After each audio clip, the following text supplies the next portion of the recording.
Hello everyone, and welcome to my bold and beautiful official channel. I hope everyone is having a wonderful day. Before we begin, please hit the subscribe button and give this video a thumbs up. Nick Marone is Brooke's preference over Ridge. Eric requested Nick to leave the press conference party after spotting him there, and telling him it was a private gathering. Nick said he wouldn't stay long but refused to leave. "You're wasting your time here, Nick," asserted Eric. "I think you're wasting your time trying to keep me away from Brooke," Nick replied. "You've got Ridge and Taylor living in your house when you know you're down here to bring Ridge and Brooke together again," Nick said. Although it wasn't the goal of the trip, Eric said that he would like to see Brooke and Ridge together once more. "I apologize for Taylor's predicament. She is a remarkable woman." However, Eric argued that Brooke belonged with Ridge. "Avoid being near Brooke. I will not repeat it to you. Avoid her." Nick saw Brooke and Ridge arguing by the water after Eric left. Ridge attempted to prevent Brooke from returning to Los Angeles from Italy. "I'm not really sure why I traveled to Italy, Ridge. To Capri. Alongside you. Too many wonderful memories exist. I'm unable to remain here," Brooke stated. Brooke didn't care that Ridge insisted he needed him there. "Someone wants to take a photo of us everywhere I look. I'm expected to remain calm while responding to inquiries over your absurd engagement to Taylor." "Screw you then," Brooke said. "I'm just going to run off with Nick and forget I ever met you." Ridge assured Brooke that everything will work out. "Everyone's thrilled to see you," Ridge added. Ridge didn't notice her, Brooke complained. "That's not true," responded Ridge. "It was nice to be wanted by a man like Nick," Brooke said. Ridge. "Packed with desire and passion," Brooke said. "The way you used to look at me." As Nick got closer, Brooke brushed away a tear. "Forrester, the most beautiful place in the world, and she's miserable?" Nick was informed by Ridge that this was none of his concern. If Brooke wanted him to go, Nick asked her. "This is it. This is your opportunity to finally jump off the merry-go-round with this man," Nick stated, before reaching out to Brooke and inviting her to accompany him. After giving Nick and Ridge a quick glance, Brooke grasped Nick's hand and left with him. Electra reflected on the opportunity to visit Italy, while she and Will sat at the design office back in LA. On social media, Electra came upon a picture of Brooke from the press conference and was astounded by how stunning it looked. "I know Aunt Brooke is good at her job or whatever, but you should be representing Forrester," Will stated to Electra.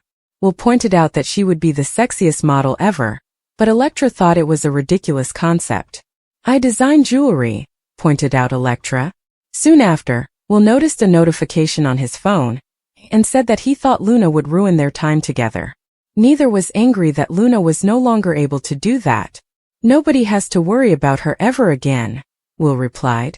In case they forgot how hectic it all was, the two went on to summarize what had transpired with Luna during the previous few weeks. "It's finished now. Luna is gone forever and we're all right," Electra remarked. Given how nice and compassionate Finn was, both were astounded that he was Luna's father. "His long-lost daughter ended up being so different from that," said Electra. Sheila persisted in pleading with Lee at Il Giardino to let her know where and how she could honor Luna. "I'm not discussing this with you, Sheila," Lee replied. Sheila felt irritated. "All I want to do is bid my granddaughter farewell." "Lee, where do I go to do that? The enemy is not me." "I made an effort to assist her," Sheila said. Lee told Sheila, "Well, there's nothing you can do for her now," which confused her. "I was there for Luna when no one else was," she said to Lee. "She did so to be nearer to Finn," Lee said. "Luna had a strong desire for that. I urged her to avoid Steffi, concentrate on her future, move on and improve her own life." Lee went without even bringing her dinner with her since she could no longer stand to listen to Sheila. Deacon saw Lee storming out when he arrived, and he pondered whether something had triggered her. "That was not my intention," Sheila said him. Sheila feared Lee wouldn't respond to her inquiries. "I don't know, but all I requested was to see my granddaughter, and we're both in mourning. She became irate with me. Like I was out of boundaries with her, like I said something wrong," Sheila clarified. "I can't put my finger on it, but something is very off with Lee." Deacon persisted on highlighting Luna's heinous transgressions, but Sheila saw Luna's positive traits and said that they had even laughed a few times together. Sheila lamentably remarked, But she is gone and there's nothing anyone can do to change that. Lee sat down beside Luna and checked her vitals in her at-home hospital setup. When you used to visit, I would sit like this. Take a look at your face while you sleep. The girl is there. The innocent little girl I recall. A young girl with a lot of promise. How did she end up? After causing so much suffering, how come you appear so calm? Lee inquired.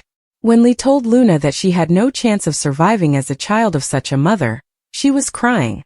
She murmured, "But I won't let you die." Finnegan, Lee falsified Luna's death for a malevolent purpose? There may be some truth to the rumors that viewers of The Bold and the Beautiful are certain Luna Nozawa is still alive. Luna's Aunt Lee Finnegan was the one who most likely staged her death. However, why? It's difficult to accept that Lee Finnegan would jeopardize her job for her niece, whom she has never used. What does Lee actually do? Read on to find out. Here are some spoilers for next week's episode of Bold and Beautiful.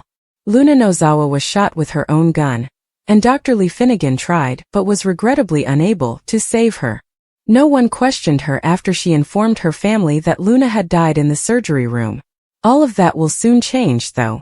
According to teasers for Bold and the Beautiful, if Lee Finnegan did really stage Luna's death, it will soon be discovered that she is still alive.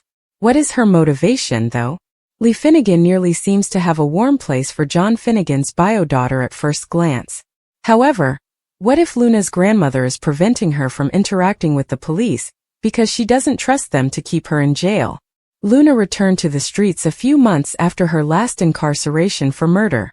In order to ensure that she would never be free again, did Lee Finnegan fabricate Luna's death? Lee never mentioned holding her patients hostage or ensuring they don't kill again in her medical oath to protect them. Maybe Lee has a strategy, and perhaps Grace Buckingham can do $1 million operation to remove the violent portion of Luna's brain? Do you believe Lee staged Luna's demise? Does Lee have a secret agenda? There are several dramatic and explosive moments in this episode, as decisions made in the past continue to affect the present. See how your favorite characters deal with the consequences. Watch the entire drama on Paramount Plus or CBS. Being apart from Ridge while in Italy has been challenging for Brooke. With Ridge now engaged to Taylor, the entire neighborhood is replete with bittersweet memories. The fact that Ridge wasn't happy to learn that Brooke had been kissing Nick definitely doesn't help. Since Nick recently returned to the scene, the two brothers have not been on the same page. Naturally, Brooke didn't take long to remind Ridge that he was engaged to Taylor. Do you recall her? Nick has been working to prepare everything for his ambitious ambitions. Sadly, he received unfavorable news regarding the boat. Nick eventually arrived at Brooke's location, but Eric stopped him and informed him that he was never allowed there. Ivy comes back for Liam's fresh start. Will exes get back together at last? According to spoilers for The Bold and the Beautiful, Liam Spencer will have a fresh start, while Ivy Forrester will make a comeback. Will these ex-partners get back together? Ashley Brewer will return for a few new B&B scenes as Ivy Forrester throughout that week. Now that Liam is recovering, it would be wonderful if Ivy could get in touch with him to see how he's doing. After all, there is still a connection between Liam and Ivy because they were once lovers. Ivy was actually flinging herself at Liam and attempting to win him back at one point. Liam now has a second chance at life after surviving a gunshot wound and reportedly undergoing experimental surgery.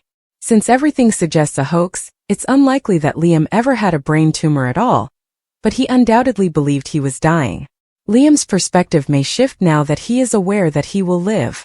Perhaps Liam should be a little more daring in seizing chances and enjoying life as it presents itself. Spending time with his girls and creating the experiences he believed he would never have is going to be Liam's top priority. Knowing that he will live to raise Kelly and Beth Spencer will be a comfort to Liam. But Liam could also want to create space in his environment for love.